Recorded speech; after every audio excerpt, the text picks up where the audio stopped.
আসসালামু আলাইকুম ভিউয়ার্স, আপনারা যারা দেশ এবং দেশের বাইরে থেকে দেখতেছেন আপনাদেরকে জানাই অসংখ্য ধন্যবাদ। আজকে আমরা 10 ইঞ্চি গাঁথুনির সঠিক নিয়ম জানবো এবং কিভাবে এই গাঁথুনিটা করলে আমাদের গাঁথুনিটা ফাটবে না এবং এটা দীর্ঘস্থায়ী হবে। অনেক সময় দেখা যায় যে 10 ইঞ্চি গাঁথুনিগুলো আমরা কি করি, যেখানে লোড বেশি বা মাটির চাপ বেশি সেখানে কিন্তু আমরা এই 10 ইঞ্চি গাঁথুনিগুলো দেই, বিশেষ করে গেট বিমের উপরে, গেট বিমের নিচে অথবা বাউন্ডারি ওয়ালে।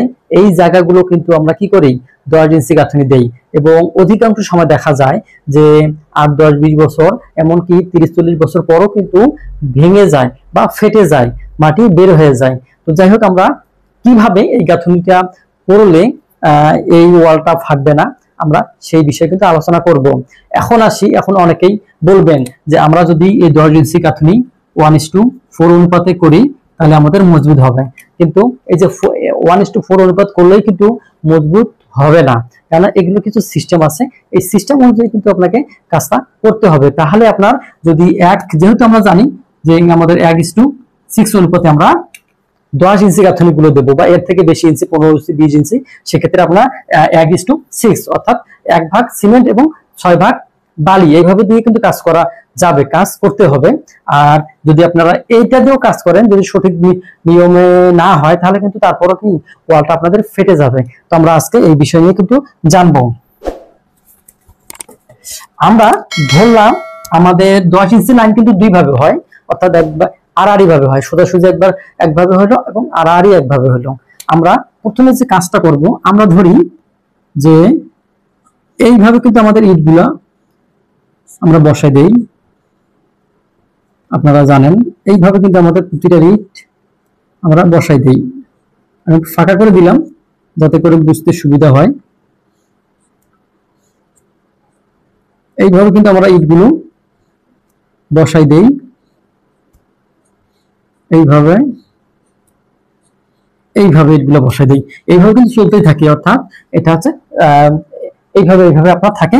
এই অংশটা হচ্ছে 5 ইঞ্চি আর এই অংশটা হচ্ছে 10 ইঞ্চি এবং খাড়াটা হচ্ছে 3 ইঞ্চি। এটা মশলা সহ মাপ, আপনারা জানেন যে একটা ইটের 3টা মাপ হয়। তো আমরা এটা আমাদের কি, এটা আমাদের প্ল্যান। এখন আমরা এইভাবে কিন্তু ইট বসাই দেব। বসাই দেওয়ার পরে কি করব, আমরা এই গ্যাপটাতে, অর্থাৎ এই যে গ্যাপ দেখতেছেন একটা ইট থেকে আরেকটা ইট আমরা কিভাবে বসাবো, আমরা হাত দিয়ে বসাবো, যাতে করে আমার এই আঙ্গুলটা সমান যেন ফাঁক হয়। অর্থাৎ দুই ইটের মধ্যখানে অন্তত ½ ইঞ্চি বা 10 মিলি এরকম যেন ফাঁক থাকে। এর বেশি ফাঁক হলেও কিন্তু সমস্যা, আবার কম ফাঁক হলেও মশলাটা ভিতরে যাবে না। এখন এই 10 মিলি বা 12 মিলিটাতে কি করবেন, সুন্দরভাবে আপনাকে মশলাটা ভিতরে ভরতে হবে। এটা কর্নির সাহায্যে সুন্দর করে খারাপ হবে বসাতে, মানে ভিতরে দিতে হবে মশলাটা, সেটা সিমেন্ট এবং বালির যে মিশ্রণটা থাকে সেইটা। অনুরূপভাবে কিন্তু সব করতে হবে, এগুলো সব করতে হবে। আপনি যদি তাড়াহুড়া করেন, শুধু উপরে মশলা দিয়ে এগিয়ে যান, তাহলে কিন্তু হবে না। আপনাকে এগুলো গেঁথে দিতে হবে বা এই জায়গাগুলো পূরণ করতে হবে। এটা গেল সহজভাবে, এইভাবে হলো। এখন আরেকটা লাইন থাকে, সেটা কি লাইন থাকে, এইভাবে যে লাইন থাকে 10 ইঞ্চি, আমি একটু দেখাই। এইভাবে মধ্যখান দিয়ে চলে যাবে, এইভাবে থাকবে এবং এই গাঁথনিগুলো কি থাকবে, এইভাবে থাকবে, লম্বা দিকে এইভাবে থাকবে,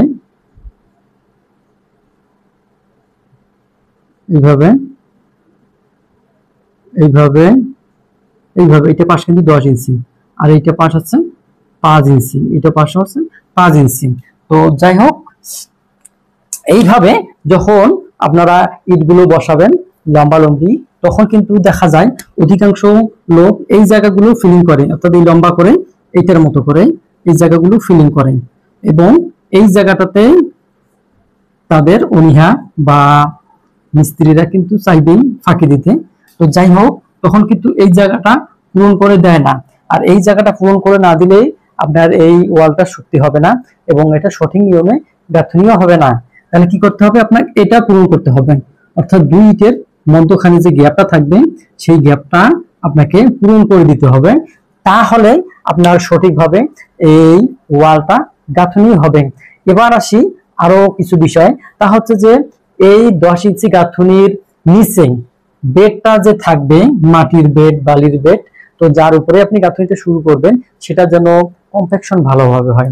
কম্প্যাকশন না হলেও কিন্তু যখন মাটিটা বসে যাবে তখন এটা ফাটল ধরবে, এদিকেও খেয়াল রাখতে হবে।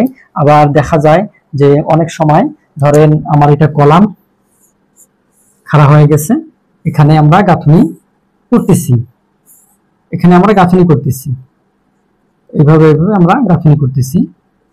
যাই হোক, এটা 10 ইঞ্চি 5 ইঞ্চি যাই হোক না কেন, এখন গুরুত্বপূর্ণ হচ্ছে যে এই কলামের এই সারফেসটা আমরা কিছু করি না, আমরা এমনিতেই গাঁথনি করে দিই, কিন্তু না, এটা করা যাবে না, আপনাকে সিপিং করতে হবে।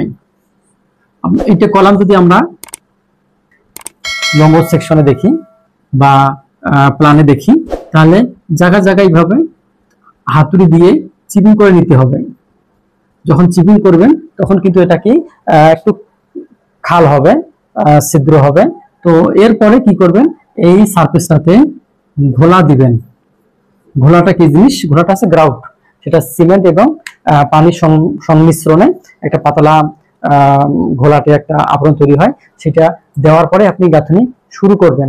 তাহলে কি হবে, আপনার এই কলাম বা এটা যে কোনো স্ট্রাকচার হতে পারে, তো এই কলাম এবং ইট জয়েন্ট থাকবে, শক্ত থাকবে, এইগুলো মেনে চলে আপনার 10 ইঞ্চি গাঁথনি করতে হবে, যাতে করে আপনার বিল্ডিংটা বা ভিতটা শক্ত হয় এবং দীর্ঘস্থায়ী হয়।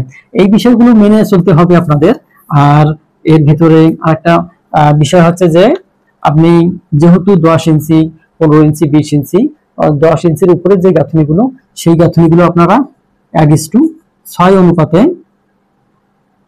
কংক্রিট 1:6 অনুপাতে 1:6 অনুপাতে আপনারা এই মর্টারটা তৈরি করবেন। অর্থাৎ 1 ভাগ হচ্ছে সিমেন্ট, 6 ভাগ হচ্ছে বালি, এইভাবে কিন্তু কাজ করবেন। এতে করে আপনার এই গাঁথনিও ঠিক হবে আর সিমেন্টও আপনাদের অতিরিক্ত লাগবে না। আর একটা, যখনই আপনি এই গাঁথনিগুলো শেষ হবে তখনই কিন্তু আপনাকে কিউরিং করতে হবে, অর্থাৎ পানি দিতে হবে। আর এই পানি কতদিন দিতে হবে গাঁথনিতে, এই বিষয়ে কিন্তু আমার ভিডিও করা আছে, আপনারা চাইলে দেখতে পারেন। তো এই বিষয়গুলো লক্ষ্য করলেই আপনাদের গাঁথনিটা ভালো হবে এবং সেটা দীর্ঘস্থায়ী হবে। তো আমি আজকের মতো আপনাদের কাছ থেকে বিদায় নেব।